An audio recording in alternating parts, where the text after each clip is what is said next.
आपको क्या लगता है, डॉक्टर को मालूम है कि हार्ट अटैक कल होगा आज होगा? उसको तो ये भी नहीं मालूम 70 है 80 है या 90 है। क्यों ऐसा बोला जा रहा है? To create a fear. और फियर से क्या होगा फिर? ऑपरेशन के लिए इमीडिएटली, बहुत सारे लोगों को इतना बोलने का जरूरत ही नहीं, हो तो इमीडिएट तैयारी हो जाता है।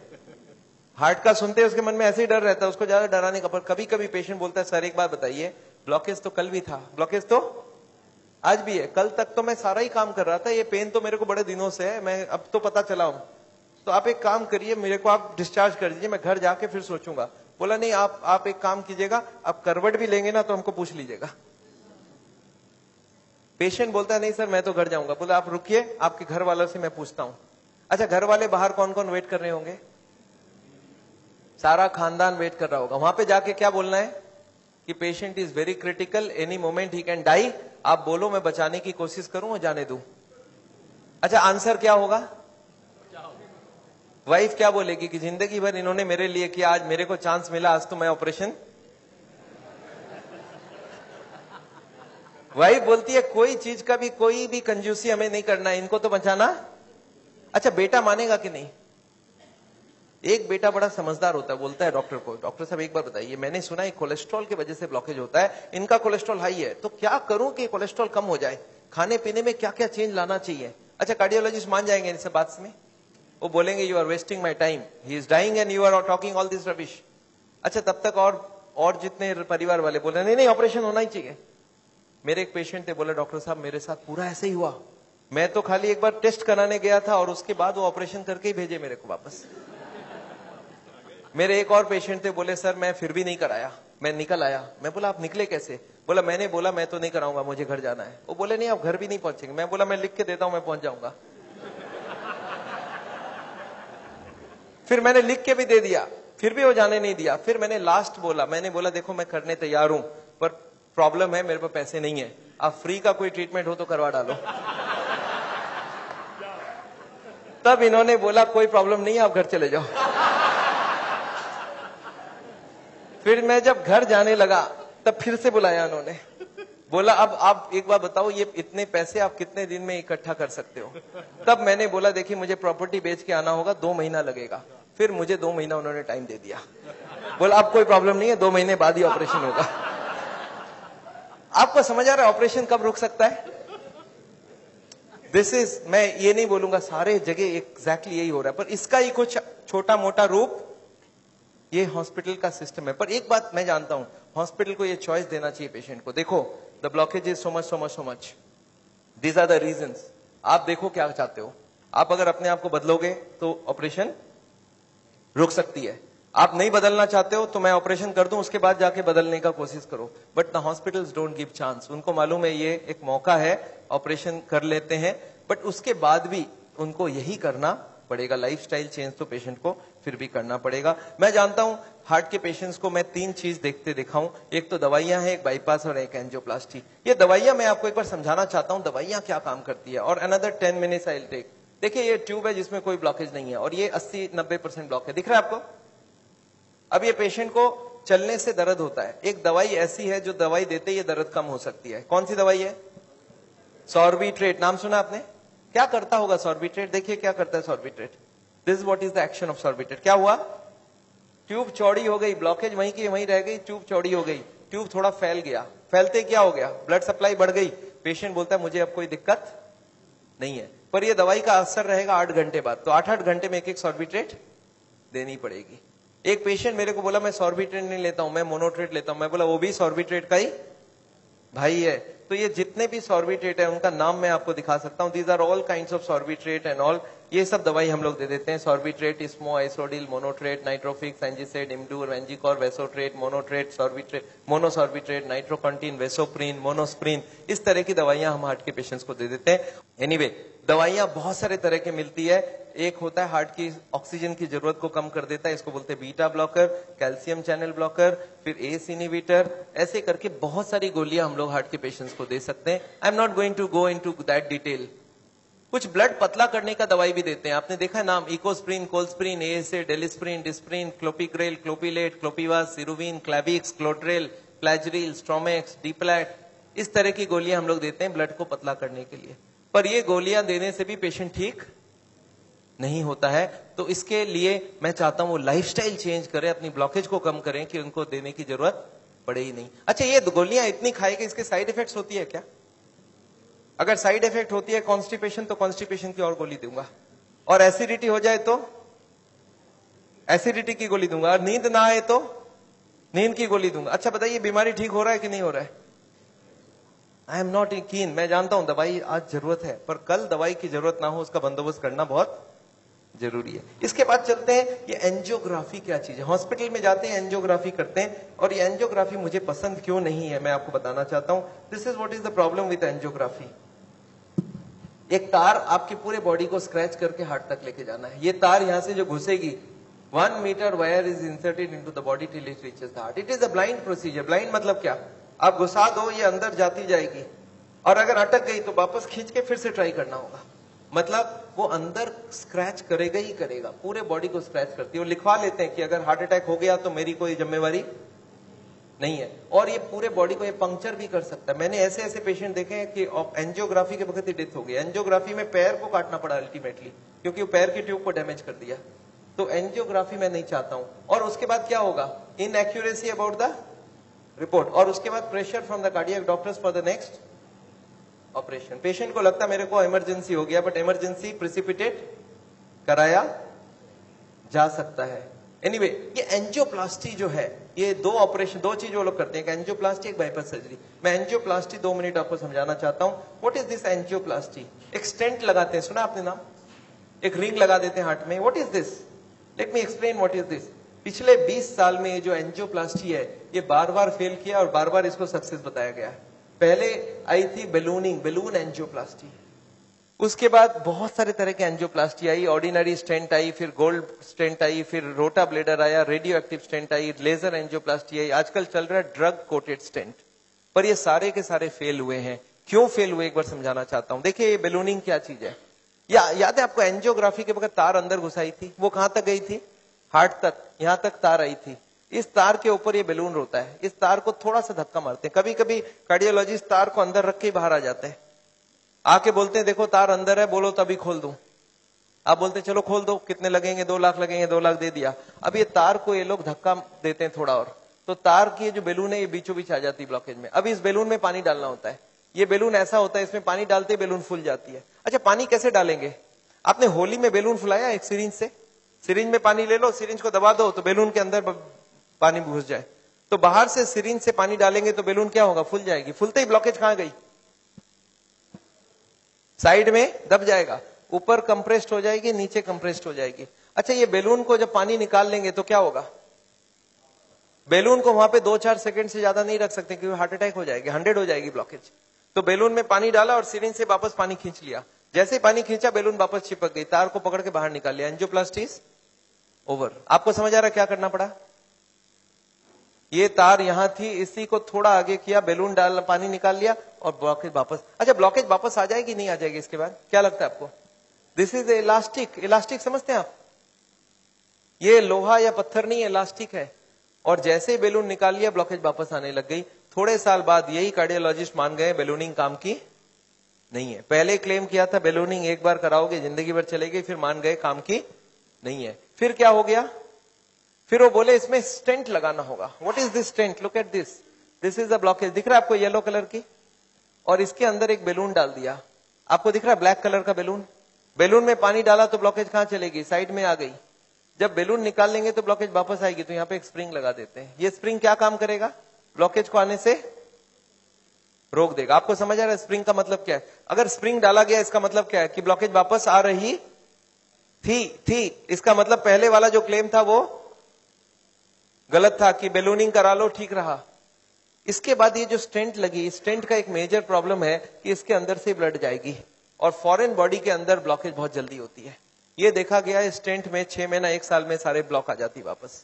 और ये जब वापस आने लगी तब इन्होंने थोड़े दिन तक तो बोला नहीं आती है। थोड़े दिन बाद इन्होंने बोला कि नहीं, ये स्टेंट तो खराब होगी क्योंकि ये ऑर्डिनरी स्टेंट है, इसमें एक मेडिकेटेड स्टेंट देना होगा। वो दवाई में डाल के स्प्रिंग को निकाल लेंगे, अब बहुत बढ़िया हो जाएगा। तो ड्रग की कोटिंग चल जाए। आपने देखा है चांदी के गहने में सोने की कोटिंग चढ़ाते हैं, तो वो स्प्रिंग के ऊपर कोटिंग चढ़ा देते हैं और वो कोटिंग चढ़ा के लगा दिया, पर इसके बाद भी ये फॉरेन बॉडी ही रही, इसमें वही का वही रिजल्ट आया है। अभी लेटेस्ट है कि 66% people with in 1 year will come back with a reblockage. इसके बाद है बाईपास सर्जरी। एक बहुत बड़ी सर्जरी होती है। देखिए बाईपास सर्जरी मैं इसलिए नहीं चाहता हूं, एक बहुत बड़ा सर्जरी है। एक पूरे चेस्ट को काटो और इसको काट के, इसको चाकू से नहीं कटेगा, इसमें आड़ी से कटेगी। आड़ी समझते हैं आप? आपने मार्बल फिटिंग के वक्त एक देखा, गोल चक्का लेके घूमते हैं, ऐसा एक लगा के ये पूरा खुलेगी। इसको अंदर से ऐसे जैक करके ऐसे खोलेगा, अंदर में हार्ट को रोक के उसमें ऑपरेशन होगी। और हार्ट को रोकेंगे तो एक मशीन से पूरे बॉडी को ब्लड जाएगा, इसको बोलते हैं हार्ट लंग मशीन। उसमें कुछ ब्लड डाल के उससे चलाना होगा। And during this time the operation has to take place, but this operation is very complicated. Luck अच्छा हो तब ठीक है, नहीं तो कुछ ना कुछ कॉम्प्लिकेशंस रहती है, बहुत सारे लोगों की जान भी जाती है। पर ऑपरेशन के बाद क्या होगा ये देखिए, ऑपरेशन के बाद क्या होगा। ये ट्यूब जो ब्लॉकेज है वो यहीं रह गई, उसके जगह नई ट्यूब लग गई। तो ये ब्लॉकेज के जगह नई ट्यूब लग गई तो क्या हो गया, बाईपास हो गया। पर ये नई ट्यूब में फिर कभी ब्लॉकेज आएगा कि नहीं, आपको क्या लगता है? ये नई ट्यूब में फिर से ब्लॉकेज आती है। अच्छा अब तो 40 साल बाद ही आएगी ना, पिछले बार कितने साल लगी थी आपको याद है? देखिए एक वाई का जवाब सोच के देखिए, ओरिजिनल ट्यूब में कितने साल में ब्लॉकेज हुई थी? 20 से 40 साल। तो कितनी स्पीड रही? 2 से 4%, 6% पर ईयर। और एंजियोप्लास्टी के बाद अगर 2 साल में वापस रीब्लॉकेज होती है तो कितने साल हो गई? 40% पर ईयर। और बाईपास के बाद अगर 5 साल में रीब्लॉकेज आती है तो 20% पर ईयर। जो ट्यूब ओरिजिनली 2% की ब्लॉकेज कर रही थी वो अब ऑपरेशन के बाद उसकी स्पीड क्यों बढ़ गया? क्योंकि अब वो ओरिजिनल नहीं रहा। हमारी बॉडी को जब तक ओरिजिनल रखो तब तक अच्छी बात है। हमारे प्राइम मिनिस्टर ने भी 2 बाईपास कराई है, एंजियोप्लास्टी 5 स्टेंट लगाई है। पर मैं जानता हूं उसके बाद भी तो फिर से कराना पड़ा। एक बार कर लिया, दूसरी बार कराए, कब तक करा सकता आदमी? और मैं जानता हूं बॉडी में एक बार कॉम्प्लिकेशन कराना, उनके लिए तो चलो बहुत बड़ा टीम लगेगा। हर आदमी के लिए इतनी बड़ी टीम नहीं भी लग सकती है और इतना बड़ा ऑपरेशन नहीं भी कर सकते ठीक से। पर मैं जानता हूं अगर ऑपरेशन बिना ही हमारी काम बन जाए, अगर हम लाइफस्टाइल को ही चेंज करके कर सकते हैं तो हम ऑपरेशन क्यों करवाएं? And this is what is the contention. Nevertheless मैं हार्ट के पेशेंट को एक ही चीज समझाता हूं कि ब्लॉकेज अगर रिवर्स करना है तो उसके लिए थोड़ा आपको एक्यूरेसी करना होगा। What is this accuracy? You understand? This is the accuracy. इस पिक्चर को आपने देखा है, इसमें एक्यूरेसी लिखा है। कितना एक्यूरेसी है इसका मतलब? मैं आपको समझाता हूं। ये एक ड्रम है, ये ड्रम में मैं पानी भरना चाहता हूं और इसमें 15 छेद है। आप बताइए कितनी छेद बंद करने से ड्रम भरेगी? याद है 15 कारण है। अब इसमें से कितने को कंट्रोल करूं कि ड्रम भर जाए? सारे को करना होगा। अच्छा मैं हार्ट के पेशेंट्स को क्या देखता हूं, उनको कुछ मालूम भी नहीं है इसके बारे में। वो क्या बोलते हैं, मेरा कोलेस्ट्रॉल कंट्रोल है, ट्राइग्लिसराइड ज्यादा है, शुगर कंट्रोल है, बीपी ज्यादा है। मैं बोला ऐसे नहीं चलेगा, सारे होल बंद चाहिए मुझे। बोलते मैं थोड़ा थोड़ा करूं तो कैसा चलेगा? मैं बोला थोड़ा थोड़ा से काम नहीं चलेगा। बोलते मेरा बीपी कम किया हूं पर पूरा कम नहीं कर रहा हूं, 120 नहीं ला रहा हूं, 140 ही रखा हूं। मैं बोला नहीं चलेगा, मुझे सारे फैक्टर्स एक साथ कंट्रोल चाहिए। हाँ इसके लिए शुगर, बीपी, कोलेस्ट्रॉल, ट्राइग्लिसराइड आपसे कम नहीं हो रहा, मैं दवाई देके कम कर देता हूं। पर स्मोकिंग आपको पूरा ही बंद करना होगा, खाने में तेल आपको बंद करना होगा, एक्सरसाइज आपको करना पड़ेगा, ओवरवेट कम करना होगा, खाना पीना में फाइबर ज्यादा डालना होगा। अच्छा ये सब संभव है क्या लोगों के लिए? यस, क्या प्रॉब्लम है? ये तो सिंपल सी बात है, इसको क्यों नहीं कर सकते? क्यों नहीं सिगरेट बंद कर सकते? क्यों नहीं मीट बंद कर सकते? क्यों नहीं तेल घी छोड़ के आप अलग तरीके से खाना बना सकते हैं? तो all these if you do there is no problem. Nevertheless मैं जानता हूं, एक और छोटा सा चीज आपको बताना चाहता हूं। अभी एक और नई जो टेक्नोलॉजी आ गई है, आदमी को मैं सोचता था बिना काटे कुछ हो सके। ये हमारी कुकिंग की क्लास है, this is the cooking class. मैं हार्ट के पेशेंट्स को ट्रेनिंग देता हूं। This is my dietitian teaching cooking, 0 oil cooking to the patients wives. मैं हार्ट के पेशेंट्स को योगा सिखाता हूं। मैं बोलता हूं कैसे भी करो, योगा करो, आप योगा करने की बहुत जरूरी है। उसके साथ उनको क्या करना चाहिए, क्या नहीं करना चाहिए, कितनी सामान उठानी चाहिए, गाड़ी चलानी चाहिए, स्कूटर चलाना चाहिए, ऑफिस जाओ तो क्या प्रिकॉशन लो, दादर चढ़ो तो क्या प्रिकॉशन लो, आगे कौन सी योगा करो, कब तक करो, कौन सी मेडिसिन लो, कब तक लो। एंड फॉर दिस हाँ मैं एक मैगजीन भी निकालता हूं, इसका नाम है साउल टाइम्स। ये मैगजीन मैं हर महीने निकालता हूं, दिल्ली से निकलती है, हिंदी और इंग्लिश में। अच्छा आपको एक फॉर्म दिया गया है क्या? ऐसा देखिए तो, have you got a form like this? ये फॉर्म में अगर आप अपनी नाम एड्रेस भर के देंगे तो आपको ये मैगजीन आगे आपको मिलता रहेगा हर महीने। हिंदी में इंग्लिश में दोनों में मैगजीन है। और इसके साथ एक छोटा सा और क्वेश्चन ये रखा है कि यहाँ पे अगर हम लोग ऐसा कोई कैंप करवाएं So how many people will be interested to join such a camp? 1 दिन का या 2 दिन का ऐसा एक कैंप अगर हम करवाएं तो कोई इंटरेस्टेड हो तो प्लीज फिल इट अप. मेरे को लोग बोलते हैं डॉक्टर साहब इतनी सारी बातें अगर कैसे याद रखूंगा.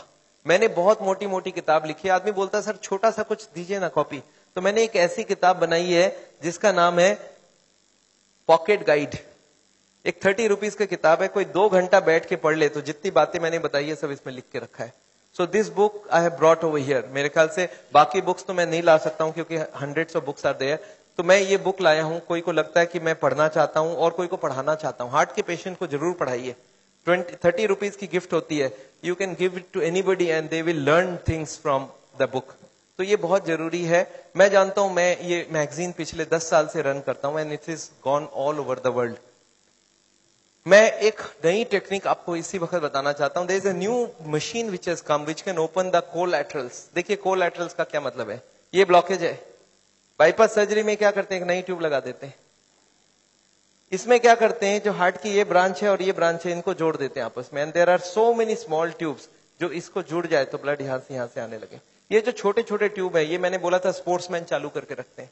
और स्पोर्ट्समैन चालू कर दिया तो क्या हो गया, उसके पास 2 सप्लाई हो गई. एक तो ये ओरिजिनल है और एक साइड वाली भी है. इसको बोलते हैं कोलैटरल. बैंक में आपने लोन लेते हुए देखा है कभी कोलैटरल्स बोलते हैं. कोलैटरल मतलब क्या, कि ये फेल हो जाए तो दूसरा कोई होना चाहिए. तो ये कोलैटरल्स भगवान ने हमें देके रखा है. ओरिजिनल तो था ही था, एक कोलैटरल भी देके रखा. कभी ये फेल हो जाए तो ये चालू करना. अच्छा ये अगर चालू हो जाए बिना ऑपरेशन के तो इससे अच्छा कुछ नहीं हो सकता. And this is a new machine, new technology which has कम. देखिए हमारे मेडिकल साइंस की टेक्नोलॉजी बिना कांटे वाली टेक्नोलॉजी है. ये देखिए ये ट्यूब्स हैं जिसमें कोई कोलैटरल्स चालू नहीं है और ये है ट्यूब्स के सारे कोलैटरल्स चालू हो गए. आपको समझ आ रहा है डिफरेंस दोनों के अंदर. ये जो छोटे छोटे कोलैटरल्स है ये हमारे सबके पास है और एक मशीन से इसको या तो स्पोर्ट्स करके चालू कर सकते हैं या तो एक मशीन से चालू कर सकते हैं. ये मशीन क्या करती है सोचिए. ये जैकेट्स लगा दिया हमने कफ में, थाई में, बटक्स में और सारे को एक साथ स्क्वीज कर दूं तो क्या होगा, इसकी ब्लड कहां जाएगी, बॉडी में ही रहेगी पर कहां जाएगी, ये हार्ट के तरफ जाके हार्ट की ट्यूब्स को धक्का देके प्रेशर देके इसको खोलेगी. ये प्रेशर 1-1 घंटे तक 1-1 मिनट इसको हार्ट के संग सिंक्रोनाइज करके दिया जाता है. सिंक्रोनाइज मतलब हार्ट जब पंप करे तो मशीन पंप नहीं करता है. जब हार्ट पंप करके रिलैक्स करने लगे, जब पूरी ब्लड वापस आती है तो वो स्क्वीज करके सारे ब्लड को एक साथ भेजा जाता है. And this goes on. ECG feed होती है कंप्यूटर को. And this machine we have seen now without bypass surgery. आदमी बोलता है मुझे इमीडिएट रिजल्ट चाहिए, तो without bypass this can work very well. तो इसको हम लोग बोलते हैं नेचुरल बाईपास. नेचुरल बाईपास समझ रहे हैं, भगवान ने ऑलरेडी नेचुरल बाईपास हमें दे के रखी है. स्पोर्ट्समैन चालू करके रखा है. तो आप हार्ट के पेशेंट हो, आप चालू करो, आपके पास कोलैटरल आ गई तो ओरिजिनल नहीं भी होगा तो भी काम चल जाएगी. और एक मैं जैसे ही एक और ट्रीटमेंट आई है जिसको हम लोग बोलते हैं बायोकेमिकल क्लीनिंग. ये अभी बहुत अच्छी रिजल्ट आ सकती है. कुछ केमिकल अंदर डाल के ब्लड में उसको अंदर से गला लिया जाए. जैसे किचन में आपने सुना नाली जाम हो जाए तो क्या करते हैं हम लोग, कुछ केमिकल डालते हैं अंदर से. तो ये केमिकल की भी ट्रीटमेंट आजकल चल रही है. बट अभी भी इसका रिजल्ट हर आदमी में सेम नहीं आता है. But result are still there. बहुत सारे ऐसे पेशेंट है जो 30-40% तक ब्लॉकेज इससे कम हो सकती है. नेवरदिलेस मैं समझता हूं मैंने बहुत सारा लेक्चर आपको दे दिया है. कोई ने मेरे को बोला था एक बार कि डॉक्टर साहब कभी भी किसी को आधे घंटे से ज्यादा लेक्चर मत दिया कीजिए. मैंने बोला क्यों, बोला आपने स्कूल, उसके बाद दिमाग काम नहीं करता है. मैंने बोला क्यों ऐसा बोल रहे हैं, बोलता आपने स्कूल कॉलेज में देखा है कभी भी पीरियड्स 40 मिनट से ज्यादा नहीं रखते हैं, उसमें 5 मिनट आने जाने का वेस्टेज गिन लो, आधे घंटे ही चलेगा दिमाग. मैं बोला पर मैंने देखा आप टीवी देखते हो तो 2-3 घंटा देखते हो एक साथ. बोलते नहीं वो इंटरेस्टिंग हो तो देखते हैं. तो मैं जानता हूं आप हमारे साथ बैठे हैं 2 घंटे के लिए और आपको जरूर इंटरेस्टिंग लगा होगा. मैं फिर से धन्यवाद देना चाहता हूं ये हॉल को अरेंज जिन लोग ने किया उनको, श्री माफत लाल जी को जिन्होंने आपके लिए ये लेक्चर कराया है. और अगर आपको लेक्चर अच्छा लगा तो उनके लिए फिर से एक बार